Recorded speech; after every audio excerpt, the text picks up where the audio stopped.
Hi, I'm Nate with Average Jack Archery Pro Shop and Range here in Phillipsburg, PA, and I'm tired of being told that I'm a terrible shot. I should probably explain that a little bit.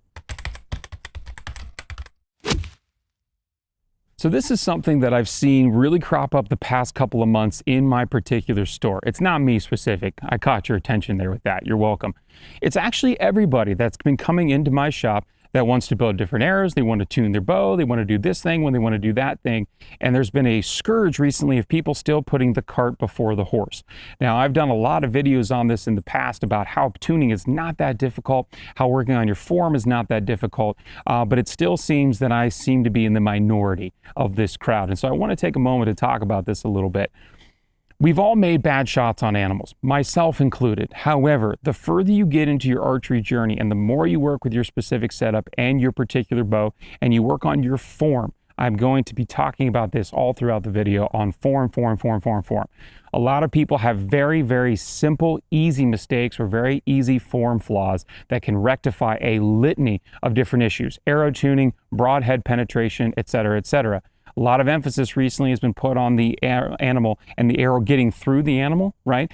And we're forgetting that the arrow has to get there first. So I don't care what arrow you're shooting, what weight it is, what broadhead you're shooting, that's fine. You take your personal preference on that. And I've done lots of videos on my preferences of arrows and weights and broadheads and all that sort of stuff. And I've had great success building fixed blades and mechanicals, even recently in the past couple of years. And so one thing that's really come out about is guys are like, okay, I think this arrow is going to fix this problem. I think this broadhead is going to fix this problem. And most of it boils down to tuning, and then tuning is based on your form. So one thing that I see a ton of, an absolute ton of, is improper grip on a bow. And that massively affects your accuracy downrange. And it massively affects how the arrow comes out of your bow. So if you think, okay, I'm going to build this arrow, that didn't work. Okay, I'm going to try another arrow. Okay, I'm going to try. How many things are you going to do until you realize that it might be you that's the problem? Arrows are very simple and easy to tune. They're not that difficult. Follow the spine chart based on your specs. I'm a 31-inch draw, 70 pounds, with a standard insert 100 or 125 grain point. I'm a 300 spine all day long, and that's what this gold tip kinetic chaos is. I've been shooting 300 spine for close to 10, almost 15 years now. And so because of that, it's very easy for me to go from one arrow to the next, building that, what I call a bell curve style arrow, and getting it to tune very easily, no matter the bow. This year I'm shooting Elite Ethos. I've shot an Elite Energy 35, an Elite Rezult, an Elite Answer. I've shot Athens bows in the past before their company went under. I've shot Hoyts and PSEs on my channel, and I've got them all to tune. And different axle to axle lengths, way different speeds, whisker biscuits, drop-aways, limb-driven, cable-driven.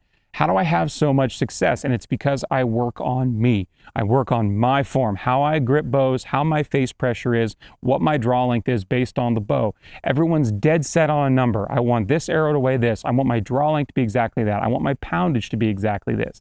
But what you're forgetting is that is 90% of it, and that animal standing down there is 10. So instead of being hard and fast on a particular arrow weight or getting a particular broadhead to fly or using particular fletchings or whatever it may be, actually work on you and that setup first. Don't get so hung up on, yeah, I need to build this so that way I can make sure if I accidentally hit the deer in the butt, it goes through the butt and out the neck. You really should probably work on you taking better shots. And if the animal doesn't present it, just don't take it. That's part of hunting. Okay, that's part of the success and failures of hunting, is putting yourself in the tree first. That has to happen before you ever take a shot. And so these are a lot of things that I've seen a lot of recently in my shop, and I kind of wanted to bring them to light, because if I've been struggling seeing them with customers and working with people, maybe you're struggling with it at home. You've seen it in your own store if you're a shop owner yourself, or you've just seen it in your local community of bow hunters. There's a lot of different things that you can do and work and focus on in your own setup on your form, right? So for example, I call it choking the chicken. So many people grab that bow and they've got their hand wrapped around it so hard it's not even funny. Or even worse, and this is very old school, they were taught to shoot with an open hand. Well, as soon as you do that, now you're imparting all your forearm muscles and you're adding this extra bottom pad pressure. There's so many different things. If you want me to make a video actually on proper grip technique and grip form and how I cure like 90% of people's problems with tuning with just a simple twitch of your hand grip, leave a comment down below. I'd love to know. So if you keep your setup simple and then focus on you in the background, you'll find that you're all of a sudden your success level skyrockets. Your broadheads are flying great. You know, the question, does this fixed blade fly like my field point?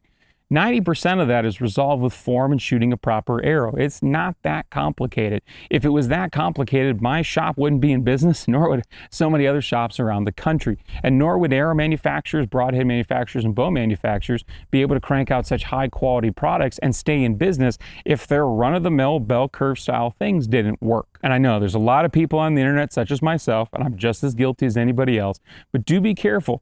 Just because I say something or anybody else says something doesn't mean it's going to work for you. You actually have to take the time to find what style of shooting form works for you, what draw weight works for you, what draw length works for you, and actually be able to tinker with it. Do take the time to do that, because just because I say it doesn't mean it's set in stone. Well, anyway, that's all for this video. I'm sorry it was a little bit ranty, but I just had to get this off my chest. As somebody who's been prepping really hard and seeing hundreds of people come through the shop the past couple of months, getting ready, buying new bows, setting up new arrows, broadheads, paper tuning left, right, and center, it's been something I've seen a lot of recently, and I kind of want to make a PSA about it because I care so greatly about the archery community and the bow hunting world. It is a part of my everyday life. I do it for a living. I work in the outdoor industry with Huntworth Gear, so I'm talking to bow hunters every single day from all walks of life and all parts across the country. But this seems to be that no matter if you're in California, Maine, Florida, or Montana, these type of archery things seem to surface. And a lot of them are easier to rectify if you just focus on yourself. So that's all for this video. If you have any questions about anything I said or anything that pertains to the sport of archery and archery hunting, bow tuning, broadhead selection, whatever it may be, follow the links in the description below. Hit me up on Facebook and Instagram. You can always send me an email, averagejacarchery@gmail.com, and you can definitely leave a comment here on YouTube. If you're in Central Pennsylvania, you're looking for a brand new bow shop, or you're looking for someone to help you tune, you're always welcome to stop by 21 North Front Street in Phillipsburg, PA. Hope you're able to get outside, enjoy the sport of archery, archery hunting if you so choose. Definitely enjoy God's beautiful creation. Work on your form a little bit before the season opener, and we'll get to see you next time.